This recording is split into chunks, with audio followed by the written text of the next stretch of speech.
Friends, ఈ వ్యక్తి ఒక డిన్నర్ టేబుల్ ని ఒక సూట్ కేస్ లోకి చేంజ్ చేసేస్తాడు. అండ్ వెంటనే తన షూ మీద కిక్ చేయగానే షూ కలర్ కూడా చేంజ్ అయిపోతుంది అండ్ ఒక బ్యాంక్ మేనేజర్ లాగా మారిపోతాడు. ఇంకా ఈ వ్యక్తి ఒక అండర్ గ్రౌండ్ ఏరియాకి చేరుకొని వెంటనే తన బట్టలను విప్పేసి ఒక సెక్యూరిటీలోకి చేంజ్ అయిపోతాడు. ఇంకా వెంటనే ఈ వ్యక్తి ఒక సెక్యూరిటీ సిస్టమ్ లోకి చేరుకొని ఎవరిని ఏం అడగకుండా సైలెంట్ గా సెక్యూరిటీ వ్యక్తి ఫోటోని ప్రింట్ చేసుకొని అండ్ వెంటనే బ్యాంక్ సెక్యూరిటీ సిస్టమ్స్ ని హ్యాక్ చేస్తాడు. ఇంకా అప్పుడే ఈ వ్యక్తి కావాలని దగ్గుతాడు. దాని వల్ల సెక్యూరిటీ వ్యక్తికి తన మీద డౌట్ వస్తుంది. ఇంకా అంతరి ధ్యాస ఈ వ్యక్తి మీద ఉన్నప్పుడు ఈ అమ్మాయి ఒక హెయిర్ పిన్ ని తీసుకొని తన భుజం మీద పెట్టుకుంటున్నాడు. ఆ హెయిర్ పిన్ ని ఈ వ్యక్తి తీసుకొని వెంటనే స్పీడ్ గా మిషన్ కిందకి వెళ్లిపోతాడు. ఇంకొక సేఫ్ కవర్ ని ఓపెన్ చేసి అందులో ఉండే $300 మిలియన్ విలువ చేసి ఒక చిప్ ని తీసుకొని ఒక ప్లేన్ కార్డ్ లో అతికించేసుకుంటాడు.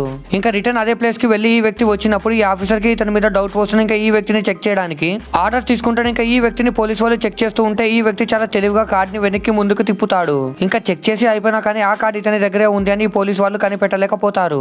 ఇంకా ఎప్పుడైతే పోలీస్ ఆ వ్యక్తిని ముందుకు తిరగమని చెప్తే ఆ వ్యక్తి కార్డ్ ని తన పార్ట్నర్ వైపు విసిరేస్తాడు. ఇంకా ఈ వ్యక్తి చాలా తెలివిగా ఆ కార్డ్ ని పట్టుకుని తన షర్ట్ లోపల దాచేసుకుంటాడు. ఇంకా ఆ కార్డ్ ని ప్యాంట్ లో నుండి కిందకి రానిచ్చి ఒక్కసారిగా వదిలేస్తాడు. అండ్ ఆ అమ్మాయి వచ్చి ఆ కార్డ్ ని తన శాండిల్ లోపల దాచిపెట్టుకుంటుంది. ఇంకా అప్పుడే ఈ అమ్మాయి పోలీస్ వాళ్ళ ముందు కింద పడిపోతున్నట్టుగా నటిస్తుంది. కార్డ్ ని తీసి తన నెక్ మీద పెట్టుకుంటుంది. ఇంకా డౌట్ వచ్చిన ఈ పోలీస్ ఆఫీసర్ ఈమెను చెక్ చేస్తే ఈమెకి ఏం జరిగిందో చూసే ముందు మీకు డబ్బుల కంటే మేము మా గొప్పదని భావిస్తే వీడియోని లైక్ చేసి ఛానల్ ని సబ్స్క్రైబ్ చేసుకుని కామెంట్ లో లవ్ యూ మా అని టైప్ చేయండి. చివరికి ఈ అమ్మాయి ఆ కార్డ్ ని తన చెస్ట్ లో పెట్టుకుంటుంది. తర్వాత పార్ట్ కావాలంటే కామెంట్ చేయండి.